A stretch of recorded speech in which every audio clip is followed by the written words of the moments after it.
नमस्तुगन। जब हम मंदिर जाते हैं तब हम जो चप्पल पहनकर जाते हैं वह हम मंदिर के प्रांगण के अंदर उतारते हैं, तो क्या वो मंदिर के प्रांगण में उतारना चाहिए या बाहर रोड पर उतारना चाहिए? इतनी भी अकल नहीं है। अरे चप्पल मंदिर के बाहर, समोषण के बाहर। आज प्रातःकाल ही समोषण की चर्चा हुई और समोषण के बाहर ही सब चीज़ें रख दी जाती हैं। ऐसे ही जिनालय प्रांगण कम से कम सीढ़ियों के नीचे तो होना ही चाहिए। दूसरी बात, कई भाई लोग तो इतने होशियार होते हैं कि वो चप्पल का इतना बढ़िया मैनेजमेंट करते हैं कि एक चप्पल उस गेट पर उतारेंगे और दूसरी इस गेट पर उतारेंगे। कितना ही खतरनाक चोर आए, उनकी चप्पलें कभी चोरी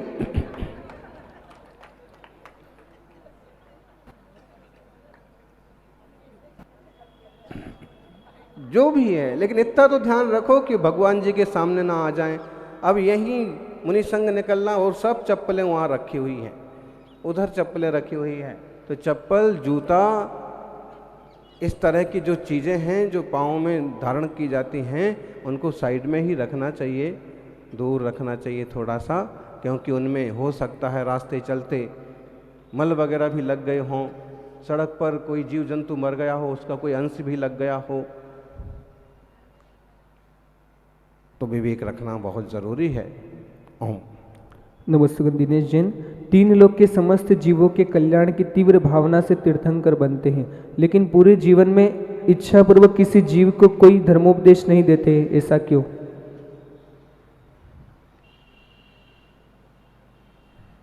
जग के कल्याण की भावना होना, जब तक हम अपने स्वतत्व को ना जानेंगे और जब तक सब जीवों को जीव ना जानेंगे, तब तक किसी के भी हित की, कल्याण की भावना होना बहुत मुश्किल है। तो सबसे पहले तो ये निर्णय हो कि हम खुद चैतन्य ज्ञान घन भगवान आत्मा हैं, और इसके अलावा संसार में जितनी सारी जीव राशि है ये सब भी होनहार प्रभु आत्मा है। ऐसे में संसार में राग द्वेष मोह आदि के प्रपंच में पड़े हुए जो जीव हैं, इन सब का कल्याण कैसे हो, इनका दुख कैसे मिटे, इस तरह का भाव करना, सबके हित की इच्छा करना, ये निश्चित रूप से पुण्य बंध में कारण बनता है। और अगर सम्यक दर्शन हो तो सम्यक दर्शन होने के कारण से श्रेष्ठतम भावनाएं 16 कारण भावनाओं से तीर्थंकर प्रकृति का भी बंध हो सकता है, हो जाता है। भले वो जीवन में बहुत ज़्यादा उपदेश आदि दें ना दें, लेकिन श्रेष्ठ परिणामों से श्रेष्ठ परिणाम प्राप्त होता है। नमस्ते भगवान। भाविक श्याम दावत से, अध्यात्म किसे कहते हैं?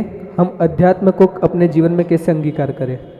आत्मा, आत्मा के निकट रहना, अंतर्मुख रहना, इसका नाम अध्यात्म है।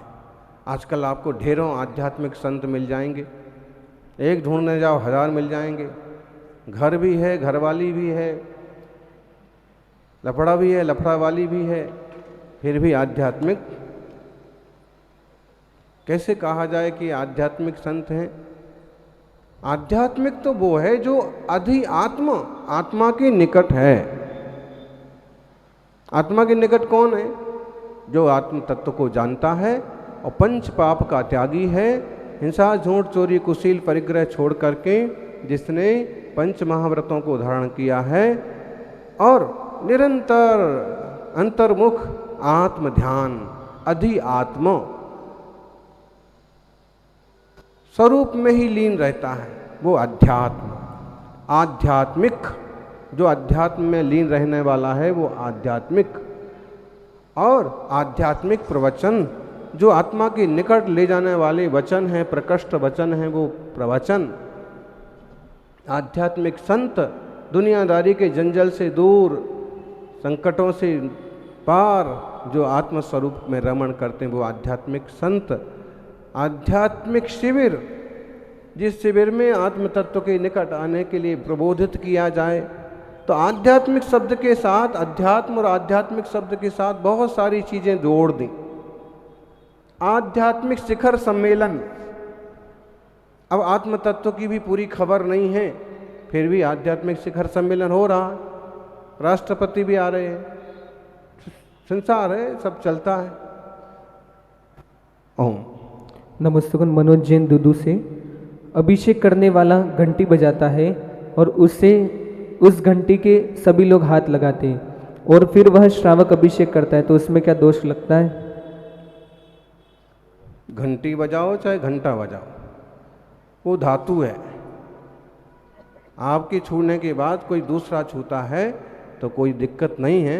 वैसे फिर आपकी सोच किस टाइप की है, घंटी किस टाइप की है, वो फिर आपकी उस पर अलग ढंग से विचार करना पड़ेगा। ओम।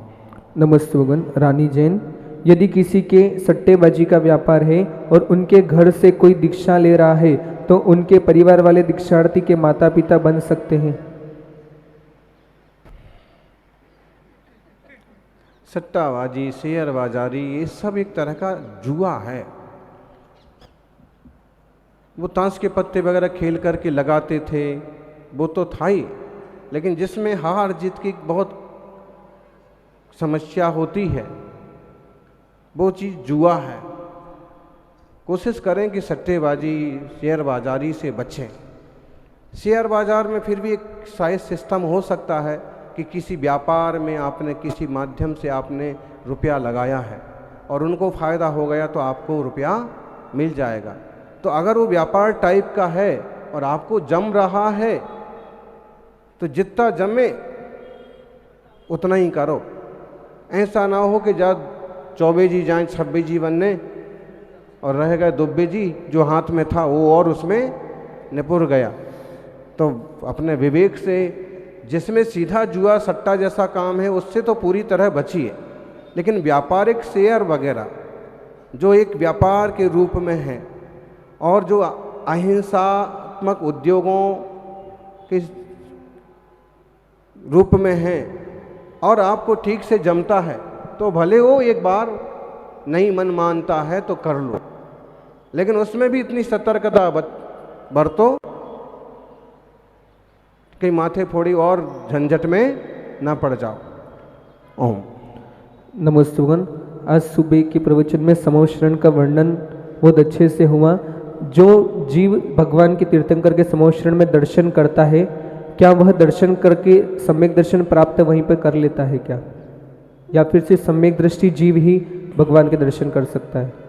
तिलोपन्नति में अवव्यों के और मिथ्या दृष्टियों को समोषण में जाने का निषेध किया है, लेकिन अन्य जगह मिथ्या दृष्टि समोषण में जा सकते हैं और अभव्य जीव भी जाते हैं, लेकिन भव्य कूट तक ही जाते हैं, भव्य कूटों के आगे नहीं जाते हैं।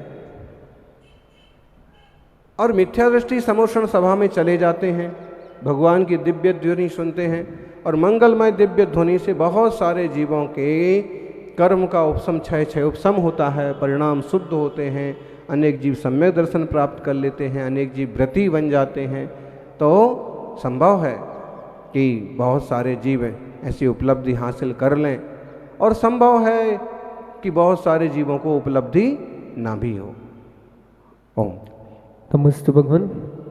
अक्षत जैन, आजकल युवा लड़के लोग अपने बाल लड़कियों की तरफ बढ़ाते हैं, तो क्या यह उचित है? उनका क्या स्त्री वेद का उदय है? और लड़कियां भी राक्षसों की तरह नाखून आदि बढ़ाते हैं, तो ये क्या सही है? उसी पर नजर गई हमारी और इनने प्रश्न पूछ लिया।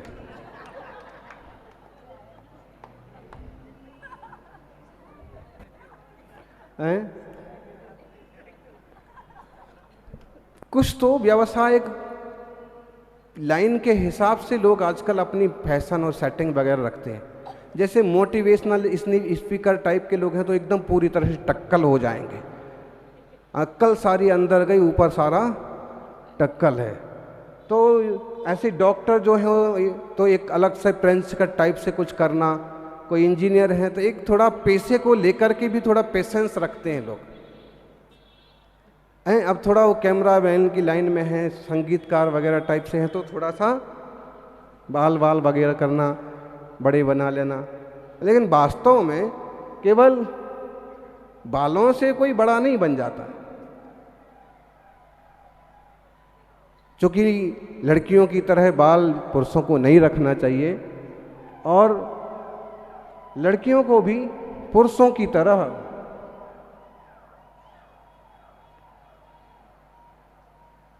क्योंकि इस तरह की जो प्रवृत्तियां होती हैं, थोड़ा समान बात तो उसमें लगता है, लेकिन इन परिणामों से कई बार नपुंसक वेद का आश्रय बंद होता है। तत्वार्थ राजवार्तिक में इस बात के लिए खूब संबोधित किया है। लगभग 1400 साल 1500 साल पुराना ग्रंथ है और उन्होंने कहा कि आप जिस तरह से हैं आप उस तरह से नेचुरल ही रहिए। अब दूसरी समस्या और लो, बात ये भी है कि बाल बड़े करने के आजकल एक कारण खास ये भी हो गया कि बाल हैं कम, अब उनको छोटा रखा जाए तो टक्कल दिखता है खोपड़ी। अब वो सिस्टम है पूरा इधर से उठा करके पूरा इधर सेटलमेंट कर दिया जाए, ऐसा करते थे पिछले सालों में, तो वो अब अच्छा नहीं लगता, पुराना फैशन हो गया। तब ये हो गया कि खोपड़ी पर जितने बाल हैं सबको एकत्रित करो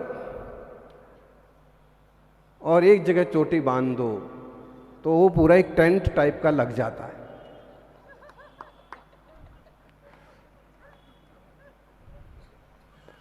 तो अच्छे भी लगते हो सकते हैं और अपनी सबकी सुविधा भी हो सकती है, लेकिन कोशिश करें कि एकदम व्यवस्थित बन करके रहें।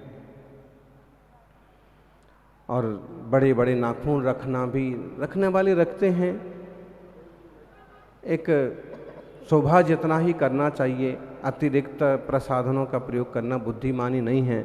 जिसमें जीवों की हिंसा हुई हो इस तरह की चीज़ों का प्रयोग तो नहीं ही करना चाहिए। और किसी का प्रश्न? अब मध्य प्रदेश बुंदेलखंड से भी बहुत सारे श्रावक गण आए। नमोस्तु गुरुवर, नमोस्तु गुरुवर। शांति धारा करते हैं, उसमें हम कई आचार्य महाराज का और माता जी का नाम लेते हैं, आरोग्यार्थम व्याधि घनंतु, तो उनका असर उनके ऊपर जाता है।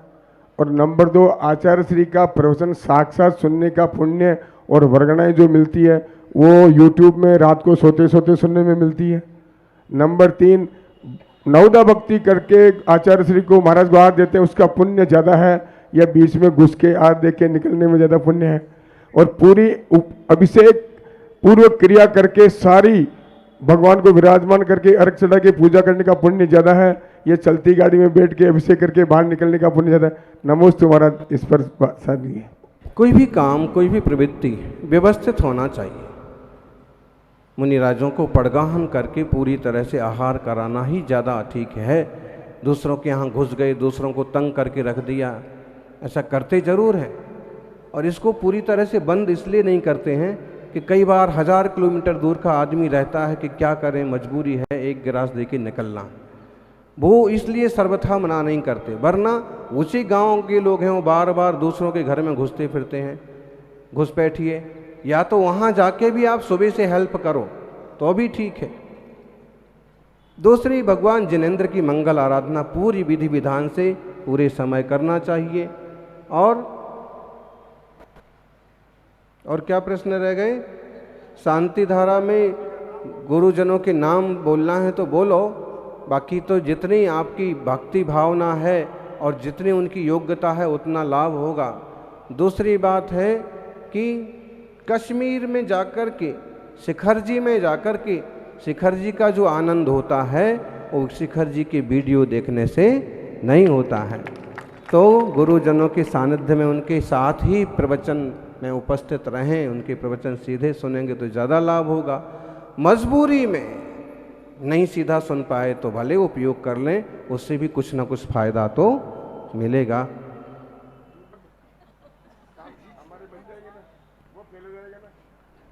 ऐसे काय को करने का?